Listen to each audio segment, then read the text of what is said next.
Pentecost, and he will be providing a perspective from a landscape architect. No mai, haere mai.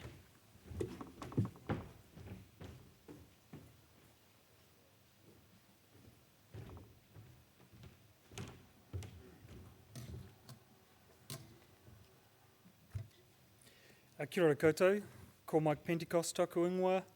I'm a principal landscape architect at Christchurch City Council, and I'm obviously going to talk to you about the urban forest and urban trees from a landscape architect's point of view. My own background very briefly covers a lot of private practice. I've worked for myself, I've been a lecturer, and I've had the privilege of working at council for the last 3 years. So I've done a lot of different projects. My presentation is really purely from a landscape architect's point of view, not necessarily focused on my council work. We all know trees provide shelter and shade. They sequester carbon, purify city air, and they combat urban heat island effect, so they help cool the city. As well as this, they provide habitat, they support biodiversity. But for the landscape architect, they're also a critical design element. It can help us define space, bring balance to the built urban environment, and create green spaces which we know support mental and physical health.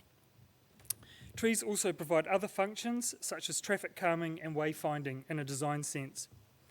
A good example of this are our slow zone streets, where trees can provide a sense of enclosure and allow motorists to sense their speed when they're moving through that environment.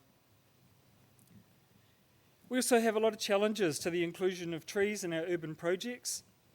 And to demonstrate this, I've chosen to focus on 3 different scenarios where we might be working.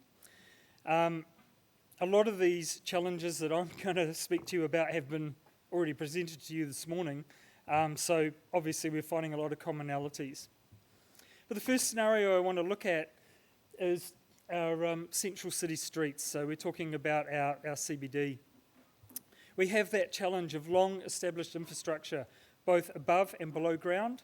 And the fact of the matter is that it is very unlikely that this can be changed for the sole purpose of planting a tree. We really need to design around it. We have the possibility that existing trees will need to be removed for a variety of reasons. And we can't really avoid this in all instances either.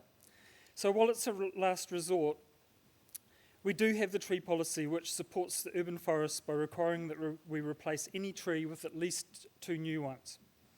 And the goal is to replace lost canopy cover within a time period of 20 years.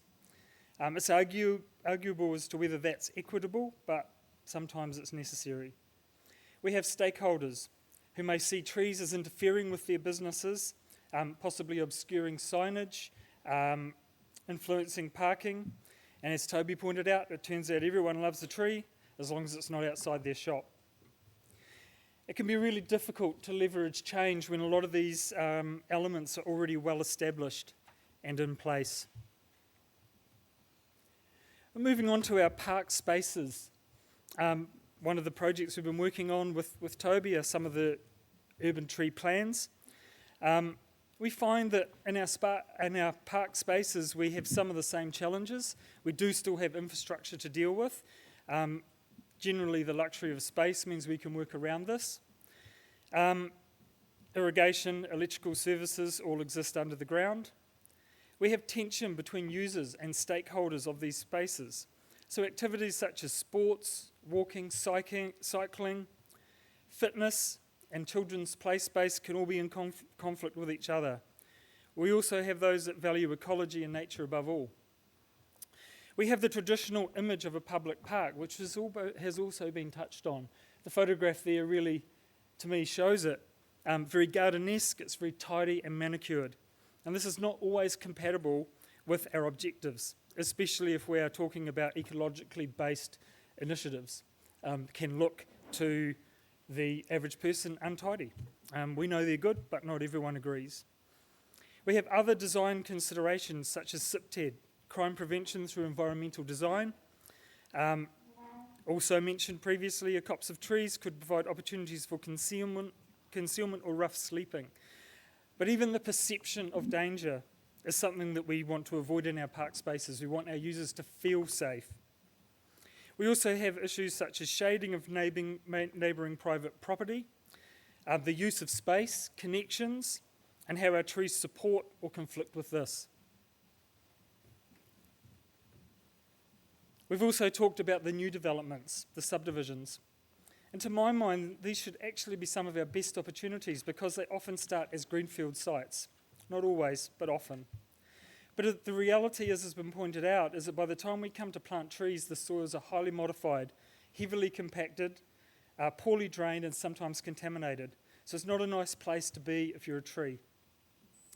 The high density urban development also means that we often don't have space for large trees.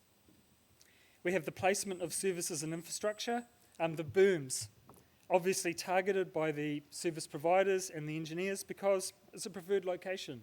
It's easy to access these if they should fail or need maintenance. But it's also a great tree planting opportunity, and those two do not work well together. Again, we have the traditional approach to trees in a subdivision setting, evenly spaced along the roadside in individual tree pits. They're difficult to prepare, and my observation will be that they often don't work that well. So, as was mentioned in one of the previous presentations, could we look at changing that perception and going to, structural soils in the middle of the street? Think outside the box.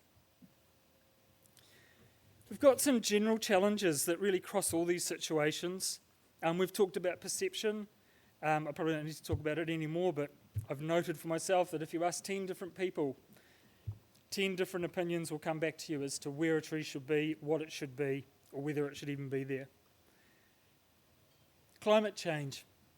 In my opinion, climate change is one of the biggest challenges we have to our urban forest, possibly the biggest, and to the environment in general. We've talked about the cultural requirements of trees. As things get warmer, different plants will thrive, others won't. I think that a big one is also considering the range and duration of pests and diseases as climate changes. They become more mobile and they spread further. Dutch elm disease coming through Europe and the UK has changed the successional tree planting plans. And for us in New Zealand, maybe myrtle rust is worthy of focus, prevalent in the North Island. And should our winters become warmer and wetter, I suspect we will have to face myrtle rust here as well. It's already here, I think, but it's just not prevalent. And then we have sea level rise. The photograph there is from the Waitaki Basin. I've been working on this project for around about the last 3 years. The land subsidence in the earthquake sequence in 2011, this land dropped between 300 and 500 millimetres. We're sort of privileged in a perverse way because it also shows us what 100 years of sea level rise looks like in this environment. It's hardly coastal, so we're not talking right next to the beach here, but the salt water in the ground has killed those trees. So those trees were alive when I started the job. In the puddle there, we've got saline species establishing. Luckily, it's not all bad news.